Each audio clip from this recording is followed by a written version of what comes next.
പുറം ലോകവുമായിട്ട് യാതൊരു ബന്ധവുമില്ലാതെ ഉൾക്കാട്ടിലേക്ക് നടന്നു ചെന്നിട്ട് ഒരു 3 ദിവസം കാടിനകത്ത് താമസിക്കണം. ചുറ്റും ആനയും കരടിയും കടുവയൊക്കെ ഉള്ള ഒരു കാട്ടിൽ ഒരു ട്രെഞ്ചിന്റെ മാത്രം സേഫ്റ്റിയിൽ ടെന്റിനകത്താണ് ഈ താമസം വരുന്നത്. അതിസാഹസികമായിട്ടുള്ളൊരു programme. Periyar tiger trail. Periyar tiger റിസർവിനുള്ളിലേക്ക് ഒരു 10 കിലോമീറ്റർ നടന്നു ചെന്നിട്ട് അതിനകത്ത് ക്യാമ്പ് ചെയ്യുന്ന ഒരു പ്രോഗ്രാമാണ് കേട്ടോ.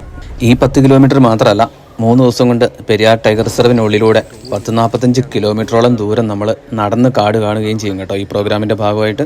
ഈ ട്രെക്കിങ്ങിനിടയിലും അതുപോലെ നിങ്ങൾ താമസിക്കുന്നതിന് ചുറ്റുവട്ടത്തും ഒക്കെ ആയിട്ട് ആനയും കരടിയെയും കാട്ടുപോത്തിനെയും മ്ലാവിനെയൊക്കെ കാണാൻ സാധിക്കും. അപ്പോൾ ചില സമയത്ത് വളരെ റയറായിട്ട് കടുവയും കാണാറുണ്ട്. ആനിമൽ സൈറ്റിങ്സ് ഒക്കെ പക്കാ ലെക്കാണെങ്കിൽ നിങ്ങൾക്ക് ഗ്യാരണ്ടീഡ് ആയിട്ടുള്ളൊരു കാര്യം, ഒരു കോർ ഫോറസ്റ്റിൻ്റെ എക്സ്പീരിയൻസ് നിങ്ങൾക്ക് കിട്ടും എന്നുള്ളതാണ് കേട്ടോ. കാട്ടിൽ നിന്നുകൊണ്ട് കാട്ടിൽ താമസിച്ചുകൊണ്ട് കാട് ആസ്വദിക്കാൻ കിട്ടുന്ന ഒരു കിടിലൻ ചാൻസാണ് ഈ പെരിയാർ ടൈഗർ ട്രെയിൽ. എൻ്റെ ഇതുവരെയുള്ള എക്സ്പീരിയൻസ് വെച്ചിട്ട് ഇതിലും മികച്ചൊരു കാട് അനുഭവം നിങ്ങൾക്ക് വേറെ എവിടെയും കിട്ടത്തില്ല. ഈ പ്രോഗ്രാമിൻ്റെ റേറ്റ് വരുന്നത് 10,000 റുപ്പീസ് പെർ ഹെഡാണ്. അതായത് സ്റ്റേയും ഫുഡും ട്രക്കിങ്ങും എല്ലാം കൂടെ ചേർത്ത് ഒരാൾക്ക് 10,000 രൂപ വരും. അതുപോലെ താമസം ടെൻറ്റിനകത്താണെന്ന് ഞാൻ പറഞ്ഞല്ലോ. ടെൻറ്റ് 2 ഷെയറിംഗ് ബേസിസ് ആണ്. അപ്പോൾ എല്ലാ സാറ്റർഡേസിലും മാത്രമാണ് 2 നൈറ്റ് പ്രോഗ്രാം ഉള്ളത്. ഇട ദിവസങ്ങളിൽ 1 നൈറ്റ് പ്രോഗ്രാമും ഉണ്ട്. അപ്പോൾ 1 നൈറ്റിനാണെങ്കിൽ 7,500 രൂപ വരും. ഇതിൻ്റെ ഒരു ഡീറ്റെയിൽഡ് ഫുൾ വീഡിയോ നമ്മുടെ ഡോട്ട് ഗ്രീൻ യൂട്യൂബ് ചാനലിലുണ്ട്.